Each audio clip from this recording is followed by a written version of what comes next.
Good morning to all my friends and family, and welcome to this episode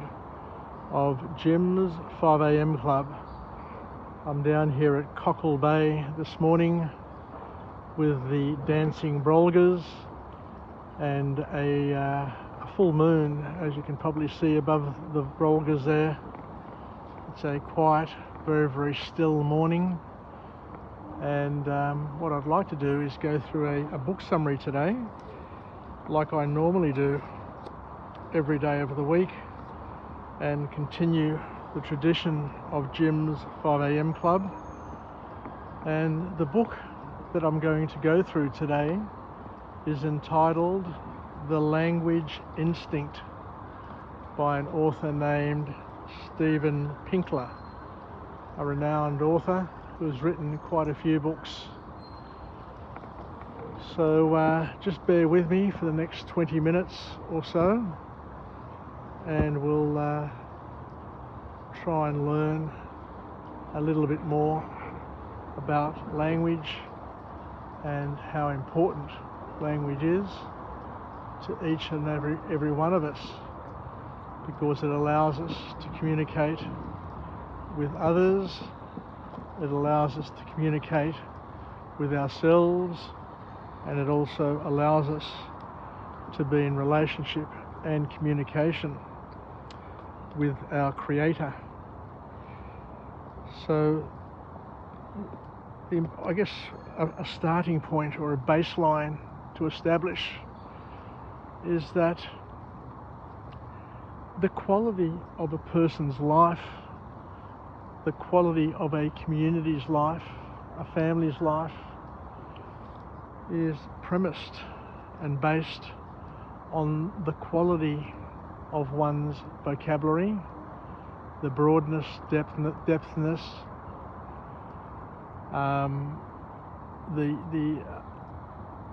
the amount of nuance that one can tap into. But the quality of one's vocabulary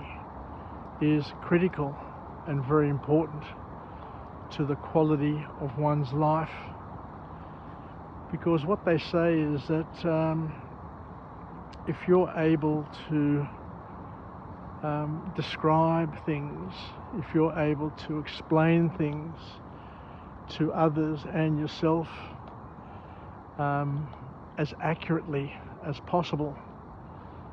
then you're going to have a better opportunity of being able to describe things and to make sense of things, to be able to compare and contrast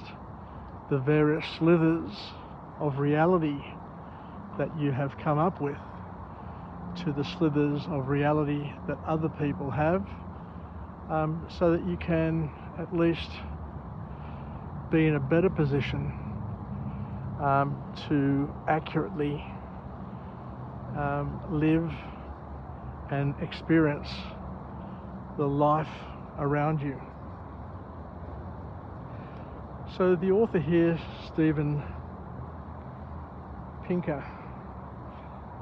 basically suggests and says that we humans are innately hardwired for language. You know, we are social in nature. We are teleological in nature, which means that we love having problems because we love solving problems. We have the ability to think. We have an intelligent soul, unlike all other animal life. So we have an ability to take things, to think about things deeply, to use logic, to evaluate, to, as I said before, compare, contrast, and do a number of things, and come up with not only one answer, but multiple answers which have various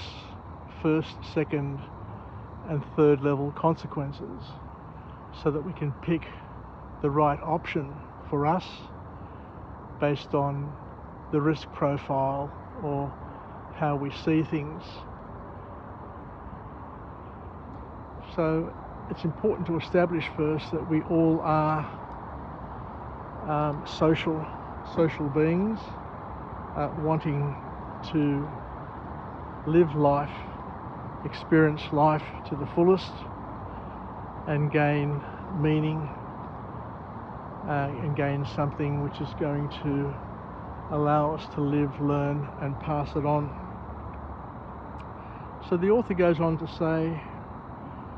remarkably, how children can use grammar without even studying it. And children learn language from the early age of 18 months and are able to apply the right rules at the right time without studying grammar, which is quite remarkable when you sit and think about it, because those of us who went to school, went to university, still struggle with grammar as the years go by. But what this author is saying is that even from a young age, people capture the basics and are able to use those basics to express themselves in a way which is effective enough for them to be able to get by and make their way in life. But the author also says that even deaf people, people who can't hear, people who are profoundly deaf, even deaf people apply the right the right grammar and the correct grammar just by learning sign language from their parents. So it seems that children, through their design, are just able to absorb the language, to use it, especially in those formidable years, those years when they're young and they learn and absorb everything around them, comparing and contrasting, because as we've learnt time and time again, the art of learning is simply adding the unknown to the known, and the more you know, the more you're capable of knowing. The more you learn, the more you're capable of learning. And for that reason, it is critical for all people, all children, to invest heavily in their education from a very, very young age, because it's a time thing, it's a volume thing. The more you take, the more you add, the more you're able to grow and develop and expand. The next point that the author makes is that all languages are based on two core principles: the arbitrariness of the signs and our infinite use of finite media and finite words, and the observation that the form that words take don't have a direct relation to their meaning. You can have a word which just doesn't make any sense at all on its own, but through association, that word can bring forth images through its association. And just by saying a word, you can ignite a person's imagination, their brain, and they can think of things and bring forth images, which I guess initiates the communications process, initiates engagement and creates stimulation. So what else can we learn from this author on this really, really important and key topic?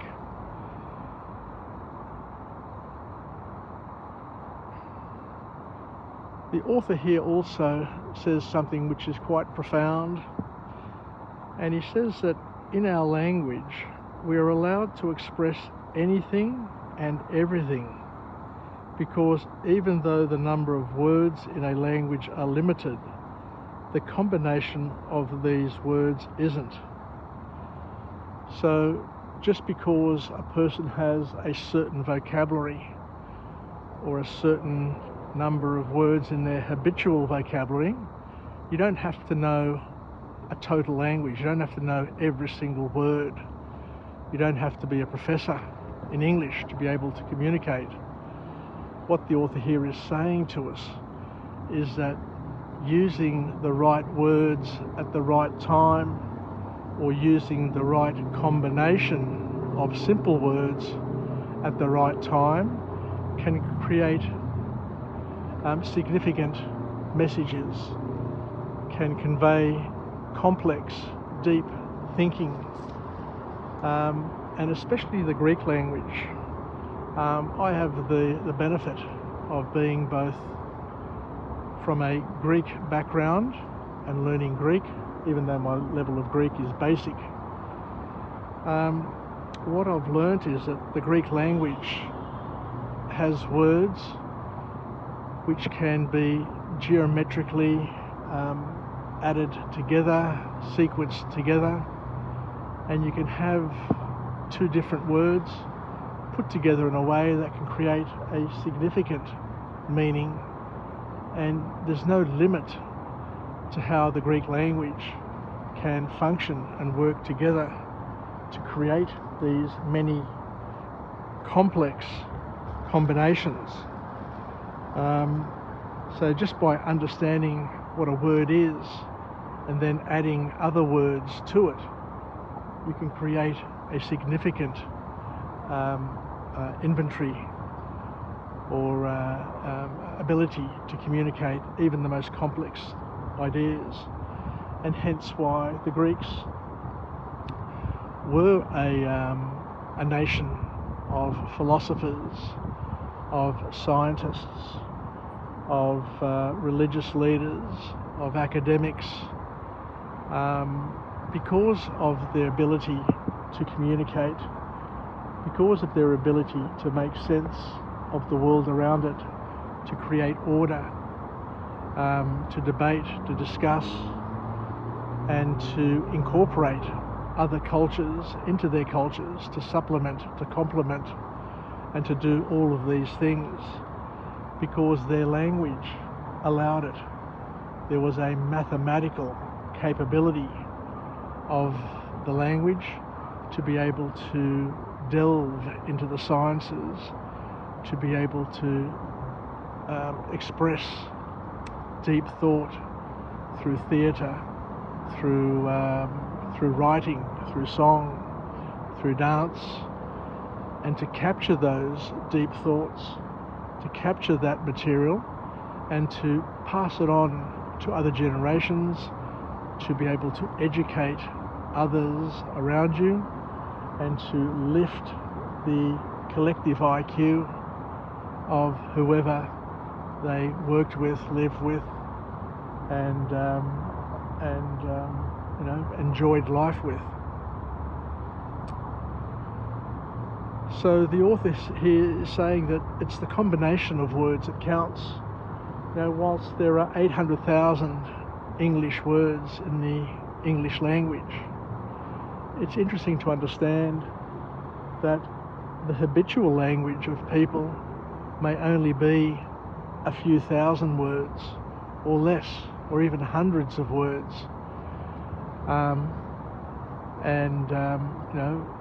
As we mentioned before, the richness of one's vocabulary can have a significant impact on a person's lifestyle and quality of life, because as we mentioned, the more words you have, the more accurate you are in your ability to communicate with others and to communicate with yourself, will facilitate a better ability to understand, or at least create meaning for you to compare and contrast what is going on in your life. Because at the end of the day, we're all going to have a different past. We're all going to experience a different present, a different here and now. I am here, you're somewhere else, and we're all going to have a different future. And based on the experiences that we have in our life, those experiences will be the baseline, will be the benchmark to which we create our worldview.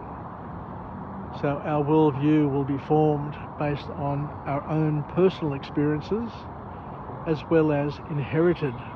experiences, inherited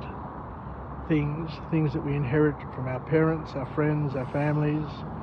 our spiritual father, our church leaders, our community leaders, the media, the people around us. All of those people are going to be vying, are going to be competing for some time slots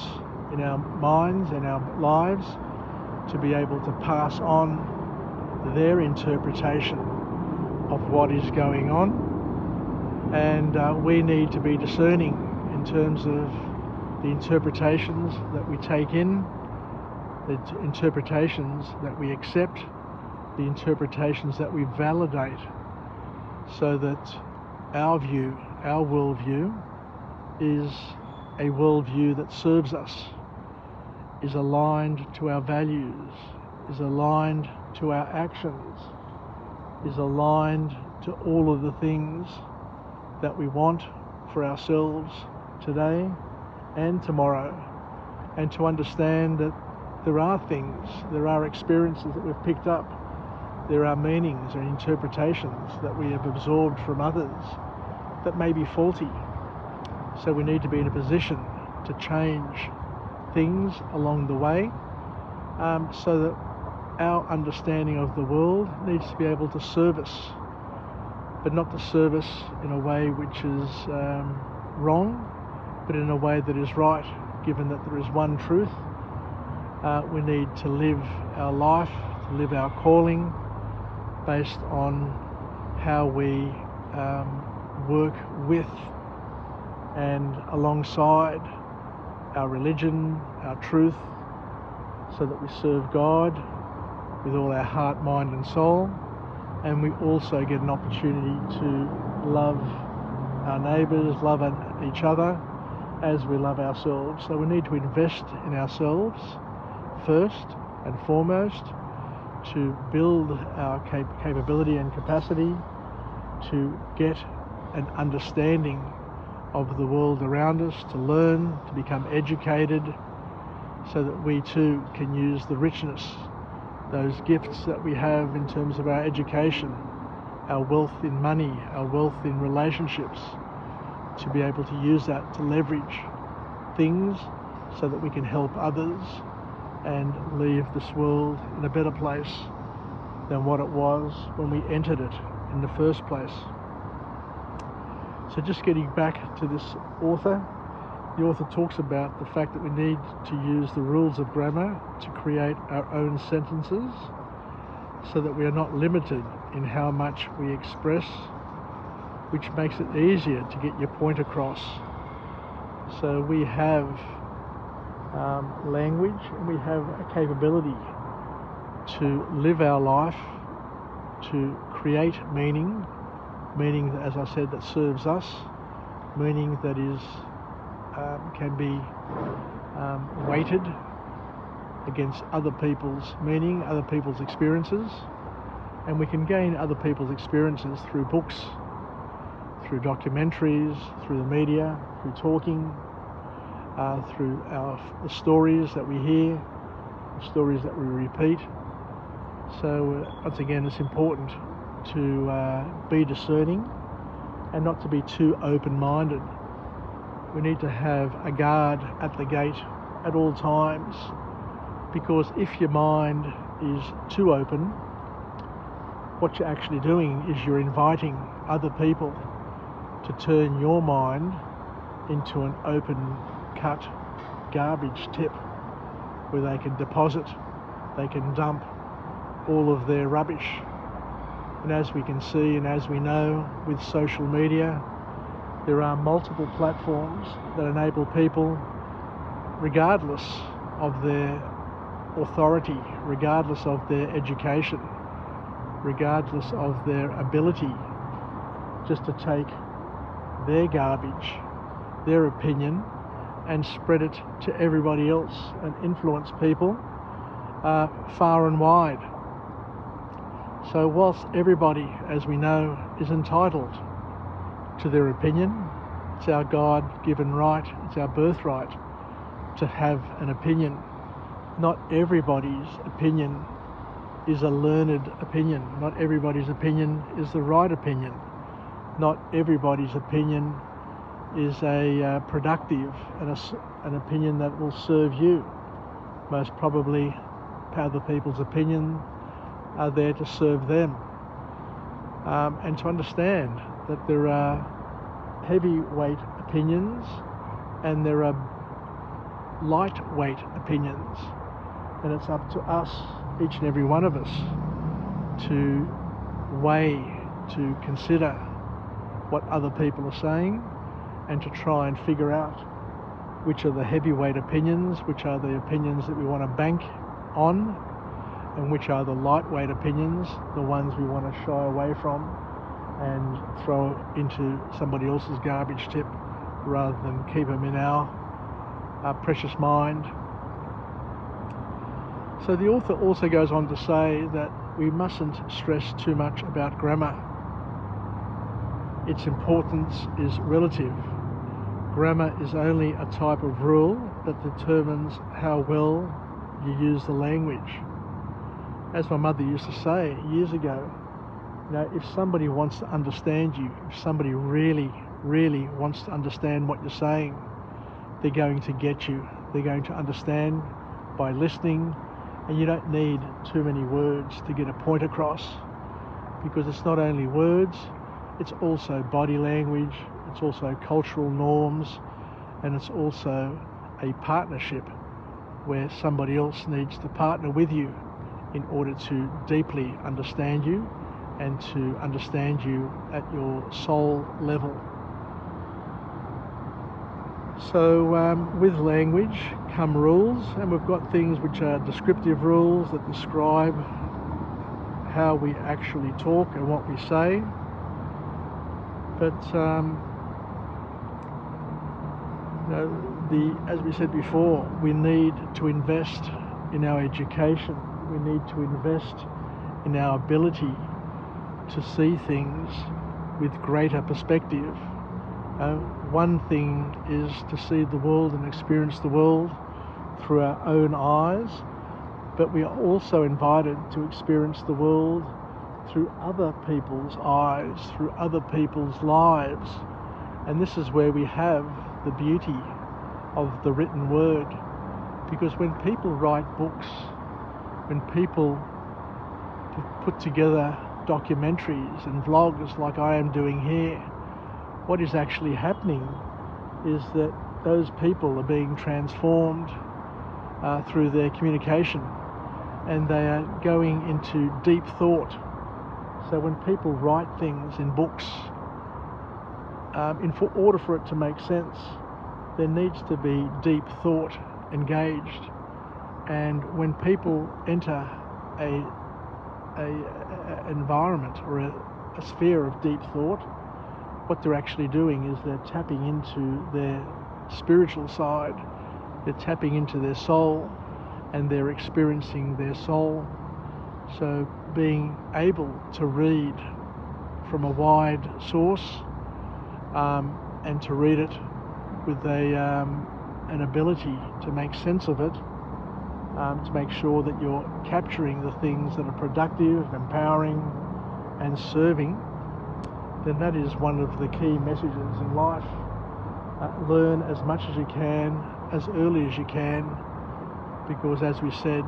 learning is the art of adding the unknown to the known. So just keep on growing, keep on developing, and don't be scared at any point in time to identify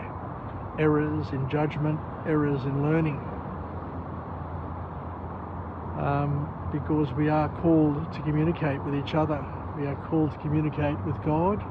and we are called to communicate with ourselves. and our purpose in life is to compare and contrast the slithers of reality that we've been able to accumulate with the slithers of reality that other people have able to communicate and to accumulate, and to identify levels of commonality, because we all live our own matrix. We all live a different life, and we're similar in many ways, but we're also different in many ways. So what we need to be doing on a constant basis is to do a comparison, is to keep on checking in with others, making sure that we're checking in with those who we resonate with and those who have learned opinion and learned views, and to make sure that we maintain an alignment and walk the straight road, the straight path, and do what we can to serve God with all our heart, mind and soul, and also to serve our neighbour whilst investing in ourselves so that we become a better version of ourselves, not to serve ourselves, but to use those tools, to use those gifts, to use those virtues that we've been awarded and gifted by God to be able to make the world a better place. Take care, everybody. Happy Wednesday, and it's going to be a hot autumn's day from what I can see, because as we said, there's no breeze, and already at this early hour of the morning it is really, really warm, and it's going to be one of those days. Take care, yasas, and bye for now.